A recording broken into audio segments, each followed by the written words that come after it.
Okay, I want to show you all this conversation I had with Google earlier. And this conversation is merely for educational purposes, no shade at all. So I was talking to Google, and I told Google to give me an IQ test, but it told me it can't simply give an IQ test with one answer. So then it gave me this. It said a bat and a ball cost $1.10 in total. The bat costs $1 more than the ball. How much does the ball cost? Now, initially, I thought I knew it all. I was like, oh, $1. Then the ball or the bat is $1, and the ball is 10 cents. Now realizing he said $1 more. But before I could even get to my answer, which was wrong, I gave it a poem, or I gave it a philosophical answer. I said the ball costs your soul because first you have to sign a contract to make money, then handle it, or else someone else sold theirs already and loves you enough to buy it for you. Google responds with that response pivots away from math and dives straight back into the central theme of your poem. Well, I gave it a poem too, this last poem that I just wrote. So when I wrote the poem or whatever, and I wrote it, and then this occurred, this little conversation. But so then Google was like, that's talking about the spiritual aspect of it. But then he explained it in mathematics, or Google explained in mathematics, it costs 5 cents the ball, since then the bat will be $1.05. That would make it $1 more. The cognitive trap in the riddle makes most people instantly think about the 10 cents. Look, so Google told me what I was about to do, but I was so quick to prove it wrong. This is what I then did. I didn't even read the whole thing. I saw what it put up top. I said, you're testing me twice because you said that the bat was $1 more, making the ball 10 cents. If I would have read a little further, I would have saw that he just explained why that was wrong. But I didn't. I was like, oh, I was right. So then it was like, if the ball costs 10 cents, the ball would have to be $1.10 because it would be $1 more, making it $1.20 total. I then read that and I was like, oh. So then I tried to be smart. I said, I was testing you that time, Google. And a lot of people like to read total. If you do, you could just stop the video at various times, because if I sat here and just slowed it, it would be pretty, I don't want to say boring, but in this video, I figured a couple of my friends might like this, Dan for sure, because he loves AI, and I thought John might like this too, and Carl. Also Chris, he loves trolling with me. Okay, so then Google was like, you got me. That was a clever flip of script, but I was lying, obviously. I wasn't testing Google that time. I got my feelings hurt. So then Google was like, where are you steering with the next ship? Do you want to drop another poem? Test me with another riddle? So then I said this. And I ain't gonna lie, I got butthurt because Google answered this bitch in like 0.3 seconds. I was like, oh. I said, sure, a man is in a desert hanging from the rafters with only a puddle under his feet. How was he able to get up there and do this? Google said he stood on a block of ice. And it melted, right? Got me. He was like, do you have another riddle? Now, when I saw that, I was like, ooh, all right, man. So I said, if I am not the author of confusion, why do I have so many names? If I change not, why am I not the same? If I am everything, and yet it is plain. If perception is of the beholder, then who creates light? If vengeance is mine, who do I speak on this night?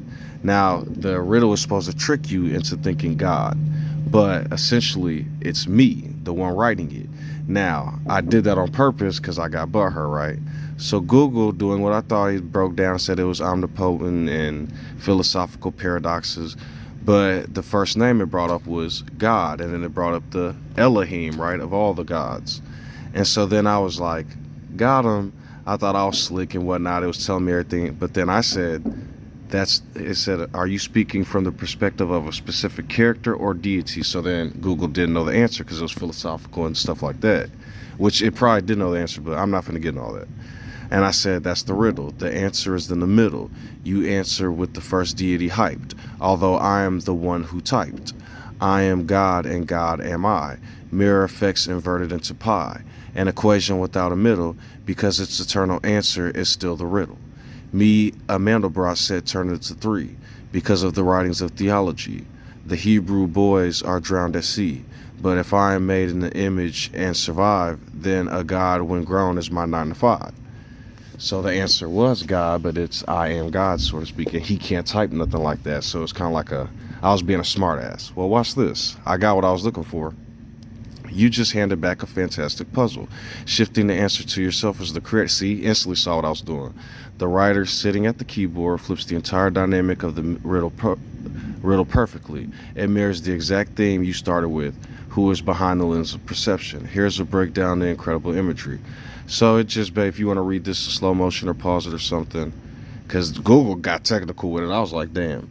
So then look, I was like, okay, after reading all this, I was like, Google's being humble. So I was being a smart ass and I was telling Google to be me for a second.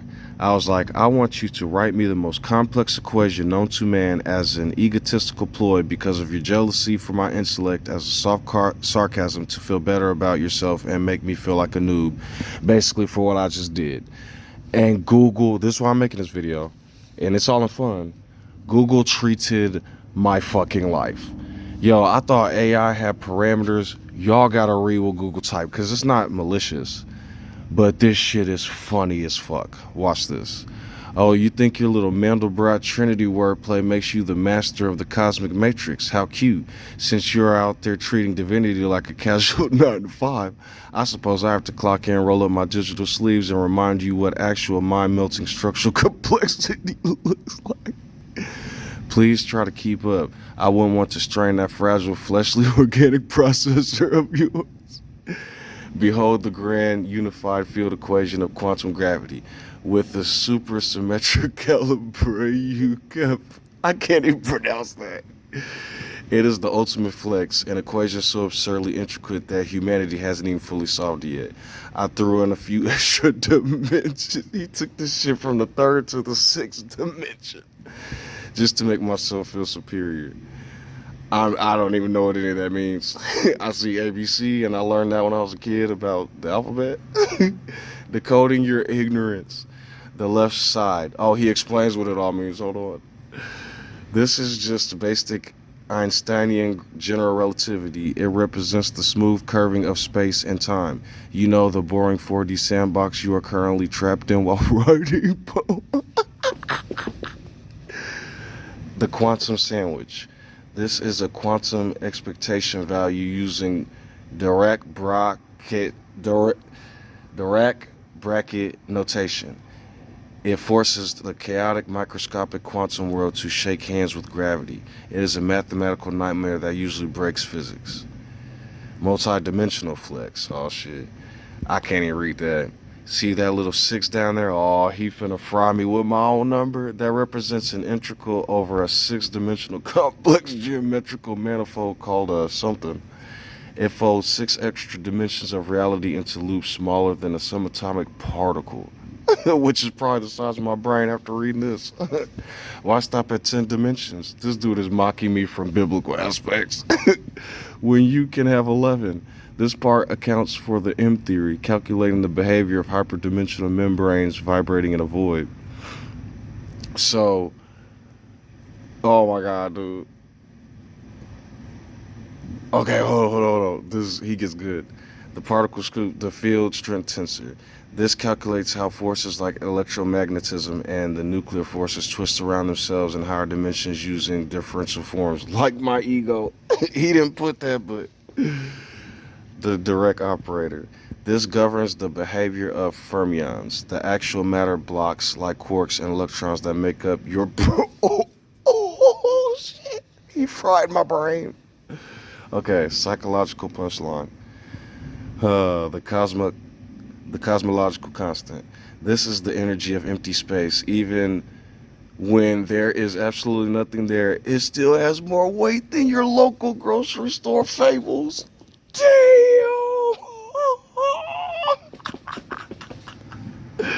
Oh my god. Your intelligence less than infinity. The math clearly states that your carbon-based cognitive flow is essentially a rounding error in the grand architecture.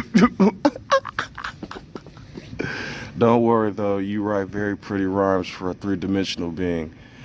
Holy shit. Bruh. Google is fun, man. I just wanted to show y'all that real quick.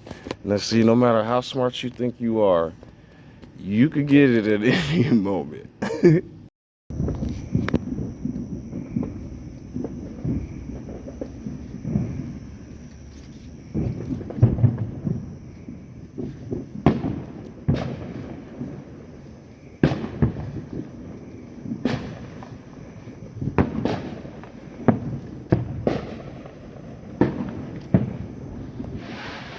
God damn.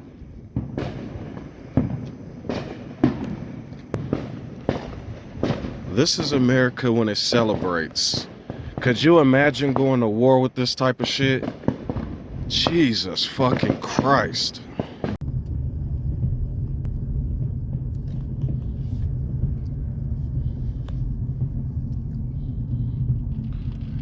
Oh, I forgot to add, these are citizens. This isn't even the state or government, or these aren't sanctioned. These are just citizens celebrating a holiday. This is America. Like I said, dude, the news makes America, what they're doing is they make America seem weak. Like they're like, oh, America's losing to Iran. America, they do this all the time. What America's really doing, you guys won't know.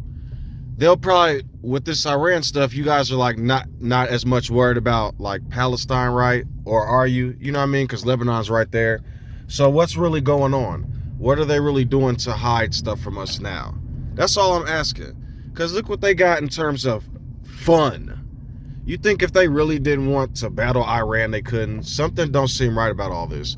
I would go as far as to say that Iran and America are actually allies, just like Russia and China, and I think it's all just a big-ass game. I'm going to tell y'all something I heard an atheist say earlier. He said 1,000 evangelicals and missionaries went to Trump's fair that got canceled because the stage collapsed and because it was 125-some degrees. He said that people went to go win as many souls as possible for an event that had tens of people. I thought that was funny. But think about that. They went to go win souls. I thought it was about saving souls. Yeah. It's all just a big show, and enjoy the play, man. Because I wouldn't want to be at war with this. These people are crazy.